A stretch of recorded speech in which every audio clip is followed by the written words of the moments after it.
Kelby, welcome. Thanks. Good afternoon. Yes, and happy construction season. Yeah, it's that time of year. We've got all of our projects in the Jackson area really ramping up, and the orange barrels are out, and kind of a good reminder to remind everyone to slow down. There are workers out there working close to traffic, including contractors and our staff, and I think people just sometimes forget after a winter, and happy to see sunshine and good weather, but really ask folks to slow down in those work zones this year. And that's a great reminder, and I appreciate you taking the time to mention that, because we have had, in the past week, we've had a couple of pedestrians killed just walking on streets, roadways. And in the I-94 project, you had one of your construction workers tragically die as part of the construction project. Yeah, real tragedy out there. One of our contractors' workers was killed. A real good worker, a real good person, actually from the Albion area. So that was a real tragedy, and it kind of makes sure we are thinking about safety all the time with our workers and our staff, and it also motorists too need to do the same. One of the things we've done to try to promote safety is, think about if your family's out there working in that work zone, how would you drive then, right? They're people with families and lives too, so just remember that as you're driving through our work zones. And now with gas prices where they are, the best strategy for saving money on gas is? Driving the speed limit or lower. Yeah. Yep. All right, a lot going on. You brought some photos, and we can go through some of what you are working on right now. Yeah, so we've got our, this is a quick shot of our I-94 project. This is the new Elm Road Bridge. So we're kind of looking east towards all the car dealers in the background there at Seymour Road. Actually, as part of our St. Patty's Day celebration, they poured a bridge deck. We had great weather, and we got out there and poured that deck. Right now, it's got blankets over top of it, insulation protecting it from the weather, but that is now poured. And then our contractor is already out there working on storm sewer installation, moving a lot of dirt, as we will be realigning Elm Road to line up over this new bridge. That will also include the roundabouts and everything, so that interchange will be completely rebuilt. You can really tell from this shot how much further east that Elm Road will be in the realignment. It's quite a move. Absolutely. MDOT had a lot of property there that was purchased back in the 60s. And, to be able to allow the contractor to build that bridge away from traffic and to maintain traffic on Elm Road as long as we can, we decided to move that bridge over a little bit to the east. And then we'll end up building the new roadway connecting to it and still be able to maintain traffic on Elm Road while we're doing all that. Yeah, I think that's going to be one of the most dramatic parts of this whole project, once all those roundabouts and the realignment, once that's all done. And the bridges, the ones that are done, like the 94 West Ave bridge, it's beautiful. Right. With the motif. And absolutely, and all the bridges in the corridor are carrying that same theme throughout. At Elm Road, at Lansing, at West Ave. At West Avenue, we still have to pour the eastbound bridge deck, but I believe our contractor is going to do that as soon as he gets another decent window of weather. This week is not the best with all the rain and up and down temps, but we're kind of exiting winter and starting to get a little more consistent temperatures above freezing, which is key, that we don't need to have extra insulation blankets and things on top of any concrete we pour. That's just another expense and risk that we don't like to take unless we really need to. So we welcome the spring much like everyone else. Bridges downtown. Take a look at this shot, and you might think, "Wow, what city is this?" But it is downtown Jackson.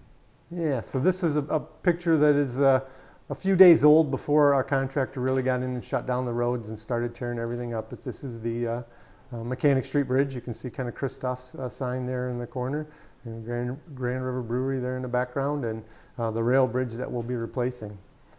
Here's another shot of that structure. It's Actually, I actually- think. It's changed quite a bit. Yeah. There it is So live. there you go. You got a better picture than I brought you. So we've shut down all the roads. We've got our cranes moved in. There's some steel sheet piling in the background that we'll be building temporary and permanent retaining walls. The contractor's already started on the bridge foundation, which is we drill steel columns into the ground down to firm bedrock or firm grade, and that's what's going to be the footing, the foundation of the new bridges. So we're actually building those while still maintaining the existing bridges for the rail traffic. Now, all that retaining concrete that has become the graffiti palette, is that changing too? Yeah, so those are going to end up being some of that textured concrete to match the bridges on I-94. So it'll have that nice, nice. stacked stone pattern on them, and kind of really change the way it looks down there. And you've also, I think, is Blackstone closed at this point too? Blackstone is not. Okay. That closure is on the schedule, but not happening yet.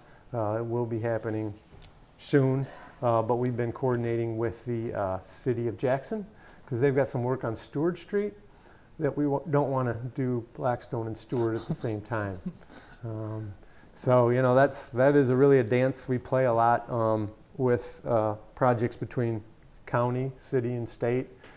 Trying not to do routes that are next to each other at the same time. What we really struggle with is, we've got a 6-month window in Michigan. Yeah. You go out to somewhere like Arizona, they've got a 12-month window. It's a little easier to kind of schedule all that stuff, but in Michigan and in northern states, we have less time to kind of spread that stuff out, but Yeah. we do our And best. Sometimes when there's a freight train that's moving really slow, you just can't get there from here. Right. Yeah. One other bridge project also causing traffic detouring is around Clavons in Vandercook. What's happening there? Yeah, so we've got 2 bridges that carry US 127 over a railroad and what we call M50, the US 127 business route that goes up Brooklyn Road, South Cooper, lots of names for the roads down there. So that road under the bridges right now is closed. We've got traffic shifted on to the southbound bridge, 1 lane in each direction. And then anybody who's driven out there, our contractor has pretty much tore the entire concrete, what we call superstructure off that, the bridge deck, the railings, and it's down to kind of just the bridge beams now.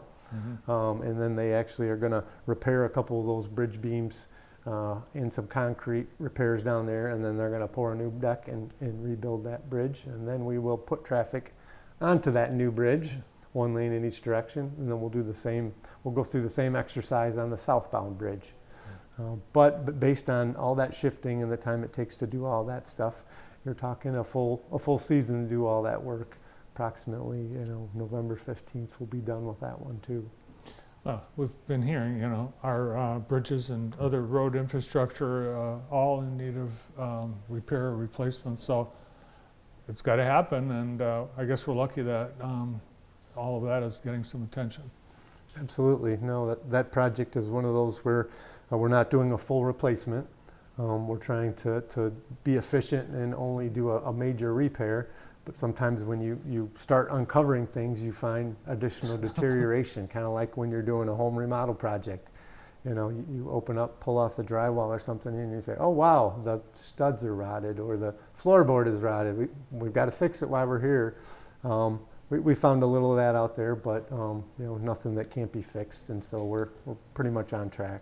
Yeah, plus you have to watch out that you're not disturbing bats, snakes, nail darters, butterflies, all of that you have to Absolutely. account for. Every project we have has to go through a threatened and endangered species review, and I think you hit the major ones that we have in our area, the bats, snake, and nesting birds, swallows actually in bridges.